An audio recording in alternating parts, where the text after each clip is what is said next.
Okay, here we go with part 4 of Chris Matthews' propaganda hit piece on real patriots of this country called Rise of the New Right, with the scary Gadsden flag every time they come in. Alright, let's do this. The Tea Party so far is more aligned with Republicans, but they have some major ideological differences. Many on the new right no longer trust the institution of government at all, embracing libertarian positions like ending the Federal Reserve and perhaps even abolishing programs like Social Security. Oh my God, ending the Federal Reserve, a private-owned bank owned by families that gets to decide how our economy runs. Are you for that, Chris Matthews? Why would you want the Federal Reserve to be in existence? How are they helping you? And socialist programs, I forget what he just said, but Medicare or Social Security, that's called socialism, Chris Matthews.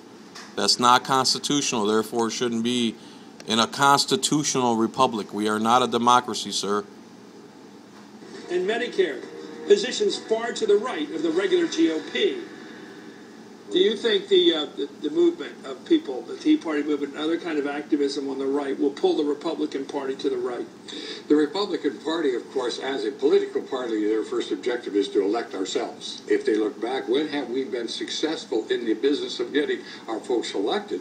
It's when we have been the party of Reagan, when we have been the small government conservatives that represent the core values of America. You could just see it in Chris Matthews' face there. He just hates what that guy was just saying. He hates it. Government back from the special interests, from the politicians who think that the federal government is their own personal ATM. The Tea Partier of the moment is the Republican Senate nominee in Kentucky, Rand Paul. We caught up with him on the campaign trail back in February before he was on the national political radar. There's a disconnect between Washington politicians and those out here in the grassroots. Rand Paul's a good guy. He's Ron Paul's kid. I'm not going to give him the credit I give Ron Paul yet, but because he was squirming and stuff on the what's her name, Rachel Maddow show, and he don't take a firm stance to the Constitution like I was hoping he would. I mean, I'm sure he is a constitutionalist, but he's placating for the mainstream media when he should be punching them right back with verbal assault. And that's why I'm having such great success. It doesn't matter how many people oppose me. You can have presidents, ex-presidents, they can all come to Kentucky and oppose me, but it won't work. Paul is a political neophyte, but he's the son of Republican Texas Congressman and 2008 presidential candidate Ron Paul, a hero on the libertarian right, well known for his campaign against... A hero on the libertarian right. Anyone who I've ever spoke to who has heard Ron Paul speak or watched any of his videos or you just listen to him for more than 10 seconds, they can't find nothing they disagree with. I mean, I guess unless you're Chris Matthews or people of his ilk. Against the Federal Reserve. I do take the position that we should just end the Fed. Oh my God, another crazy radical guy. End the Fed, which is, again, people, a private-owned bank that's not part of government, and they control our economy. How is that legal, Chris Matthews? How is that legal, every president that let the Federal Reserve exist? This guy should have been president in 2008. Right there. I think we both believe in very limited constitutional government. The government should be much smaller. You know, if we obeyed the Constitution and we only worked under enumerated powers, we'd have a much, much smaller government. Rand Paul's Tea Party politics resonated with Republican voters. In May, he soundly defeated his GOP primary opponent, Kentucky Secretary of State Trey Grayson, the candidate backed by the Republican establishment. Again, Chris Matthews don't tell you that Trey Grayson was the supervisor of elections. They put him up against Rand Paul. The supervisor of elections. I don't think that's ever happened in any state. The supervisor of elections is running against Rand Paul. I mean, can you say conflict of interest? I have a message from the Tea Party. A message that is loud and clear and does not mince words. We've come to take our government back. But is Paul ready for prime time? His philosophical commitment to keeping the government out of private business proved difficult to defend when faced with Rachel Maddow's questions about the 1964 Civil Rights Act. Do you think that a private business has a right to say we don't serve black people? I'm not in. A private business, Rachel Maddow, like it or not, that's why it's called private. This is how you should have answered her. Private business. Let's define private. It's my business. It's a private-owned business. You're not giving me money to run my business. Therefore, I can discriminate against whoever I want, whenever I want. That's called the constitutional republic.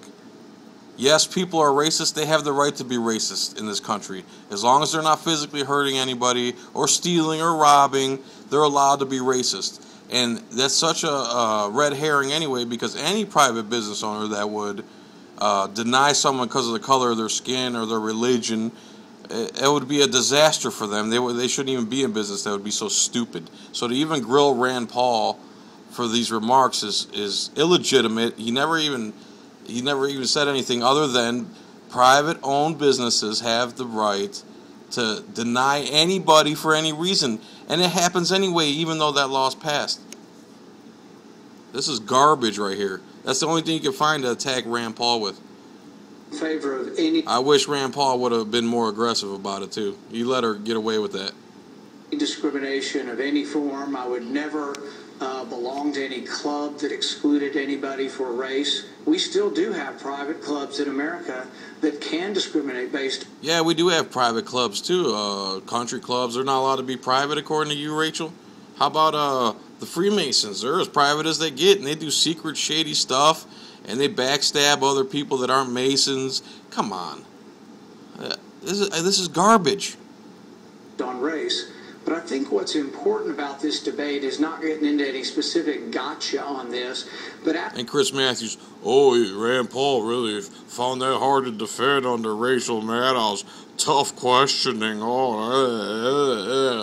Give me a break, dude. Asking the question, what about freedom of speech? Should we limit speech from people we find abhorrent? They would love to limit your speech, Rand. His words generated a media storm as Paul backpedaled on his libertarian hard line. Again, they ignited a storm of mainstream hacks like you, Chris Matthews, you, Olbermann, Maddow, Beck, O'Reilly, Hannity. You guys are all the same people, just like Bush is the same person as Obama. You guys slightly vary on certain issues. You know, who are you kidding, dude? And then lowered his profile. By week's end, Kentucky Senate candidate Rand Paul, son of former presidential candidate Ron Paul, found the spotlight a little too hot, canceling his appearance on this program and raising doubts about his prospects for the fall. Again, there's another spin piece by whoever that douchebag was. Meanwhile, even after they attacked Rand Paul in the media like they did here, his approval rating still went up. The fracas only seemed to raise his standing with the Tea Party stalwarts, one of Paul's key backers before and since his primary victory. Here's another bad thing. Rand Paul shouldn't have had Sarah Palin helping him out. He should have steered clear of her because she's basically a John McCain neocon, George Bush, Karl Rove neocon. She hardly knows anything about the Constitution. Is Sarah Palin? I would say that at this point she is one of the de facto leaders of the Tea Party movement. I think the other thing about unfortunately, Sarah Palin is she's like me or like you. We're imperfect, so we're not always going to get everything right. Palin has harnessed the energy of the Tea Party movement to rise to a position of prominence far beyond that of a failed Republican vice presidential candidate. Going rogue my ass. He's written a best-selling memoir, resigned as governor of Alaska, and become a high-profile personality on Fox News. Welcome to... There you go. She quits her job as governor. Why'd she quit? She had no reason to quit. And now she's on this fake-ass Fox News. Give me a break. Anyone with any kind of knowledge in politics knows this is all garbage propaganda. Real American stories. She is by